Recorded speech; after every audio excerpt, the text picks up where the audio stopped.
सास, बहू और दादी सास। सुमन अपने घर में अपनी बहू रेखा और बेटे राजीव के साथ रहती थी। सुमन और रेखा की जरा भी नहीं बनती थी। आए दिन सुमन को रेखा से किसी न किसी बात की नाराजगी रहती थी। पर बेचारी रेखा करती भी तो क्या। सुमन उसकी सास थी, इसलिए वो किसी से कुछ नहीं बोल पाती और चुपचाप सुमन की सारी बातें सुनती रहती।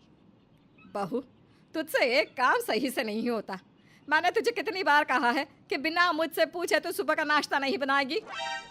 पर माँ जी, आप सुबह के 9 बजे उठी हैं। अगर मैं आपके उठने की राह देखती तो राजीव जी भूखे ही ऑफिस चले जाते ना। पता नहीं कैसी बहू मिली है मुझे, जब देखो मुझे उल्टे जवाब देती रहती है। और एक मैं थी, अरे बहू, मैं भी कभी बहू थी। जब मैं बहू थी ना, तब मैंने अपनी सास से कभी उल्टा जवाब नहीं किया। और एक तुझे देख लो, तुझे तो मेरी कोई बात सुननी ही नहीं है।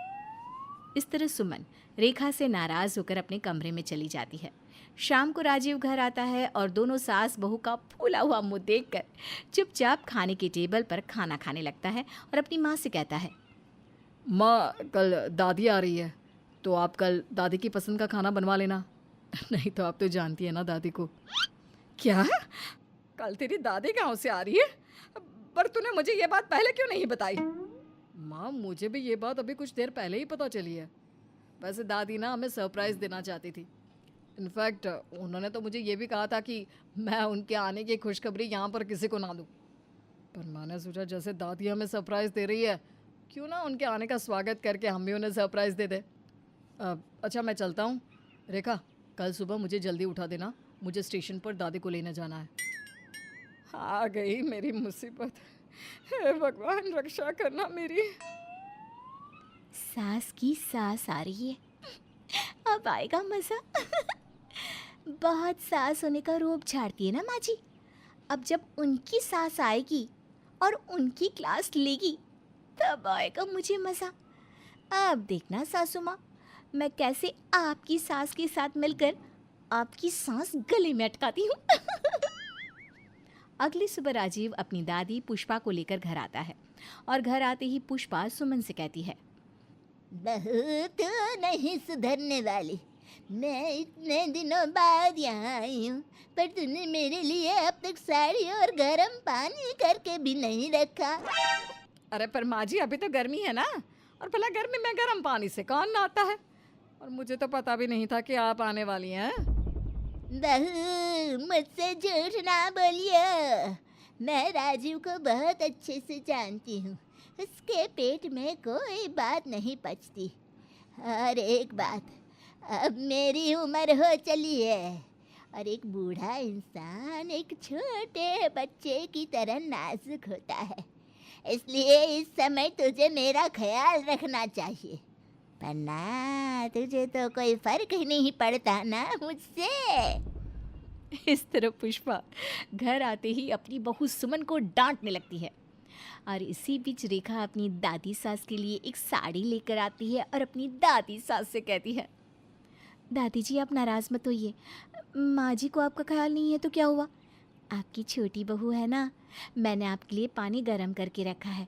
और ये देखिए, मैं आपके लिए नई साड़ी भी लेकर आई हूँ। चलिए अब जल्दी से तैयार हो जाइए। कल मुझे सीख ले कुछ अपनी बहू से ही। अब क्या था, बेचारी सुमन अपनी बहू और सास के बीच में फंस जाती है। अब ऐसे ही कुछ दिन बीत जाते हैं और रेखा की अपनी दादी सास से बहुत बनने लगती है, जिस वजह से हमेशा सुमन अपनी सास और बहू के बीच में फंस जाया करती। ऐसे ही एक दिन, माँ जी ये आपकी कॉफ़ी, और आप मुझे बता दीजिए ना नाश्ते में क्या बनाऊँ। कॉफी? सुमन बहू, कब से कॉफी पीने लगी तू? और ये क्या है हाँ? सुबह के 8 बज गए और घर में नाश्ता नहीं बना? हाँ दादी जी, जिस दिन घर में चाय बनती है ना उस दिन माँ जी को कॉफ़ी चाहिए होती है, और जिस दिन कॉफ़ी बनती है उस दिन चाय। हाँ, नाश्ते का तो पूछिए ही मत। माँ जी तो सुबह के 9 बजे उठती है ना, और अगर मैं कभी बिना उनकी इजाज़त के नाश्ता बना दूँ तो नाश्ता करने में भी इनके 100 ड्रामे होते हैं। अब आप ही बताइए, मैं बेचारी क्या करूँगी। बहू, जहाँ तूने अपनी दादी सास से मेरी इतनी चुगली कर दी है, वहीं तो अपनी दादी सास को ये भी बता दे कि मैं तुझे एक दिन पहले ही बता देती हूँ कि नाश्ते में क्या बनेगा। और रही मेरे सुबह 9 बजे उठने की बात, तो खुद भी कौन सा जल्दी उठ जाती है। सुमन बहू, अपनी गलतियों को छुपाने के लिए रेखा बहू पर अपनी गलतियों को मत डालो। मेरे सामने की बात है, आज सुबह 4 बजे रेखा बहू मेरी उठ गई थी। अरे मेरे साथ मंदिर भी गई थी, पर तू नहीं सुधरने वाली। शादी के बाद भी तेरी आँख नहीं खुलती थी और सास बनने के बाद भी नहीं खुलती। क्या कहा दादी जी आपने? माँ जी पहले भी इसी तरह से सोती थी? और नहीं तो क्या बहू, ये पहले भी 10-10 बजे उठा करती थी और आज भी 10 बजे उठती है। इसके पास पहले भी कोई काम नहीं था और अब भी कोई काम नहीं है। इतना बोलकर पुष्पा सुमन के दिन याद दिलाने लगती है। सुमन के बारे में जानकर रेखा को बड़ा मज़ा आता है, वो तो खूब मज़े लेती है। अब ऐसे ही कुछ दिन बीत जाते हैं और एक दिन गलती से सुमन के हाथों रेखा का फ़ोन टूट जाता है। माँ जी, आपने मेरा इतना महंगा फ़ोन तोड़ दिया, अब आप ही मुझे फ़ोन दिलाएंगी। अरे बहू, मैंने तेरा फ़ोन कोई जानबूझकर नहीं तोड़ा। जैसे भी हो, टूटा तो है ना। अगर आपने मुझे फ़ोन नहीं दिलाया तो मैं घर का कोई काम नहीं करूँगी और आपकी शिकायत दादी जी से कर दूँगी। अरे मेरी माँ, चुप हो जा और थोड़ा आराम से बोल।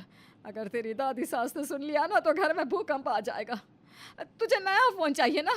अरे दिला दूंगी नया फ़ोन, बस अपना मुंह बंद रख। अब क्या था, अब रेखा दादी सास की धमकी देकर अपनी सास से अपनी बात मनवा लेती, जिसके बाद ना चाहते हुए भी सुमन रेखा को आईफोन दिलाती है। पर जब सुमन की सास पुष्पा रेखा के हाथ में नया आईफोन देखती है तो उसे वो फ़ोन बहुत पसंद आता है। बहू, तेरा फ़ोन तो बहुत अच्छा है। हमारे समय में तो ऐसे फ़ोन होते ही नहीं थे। काश मुझे भी कोई इतना महंगा फ़ोन देता।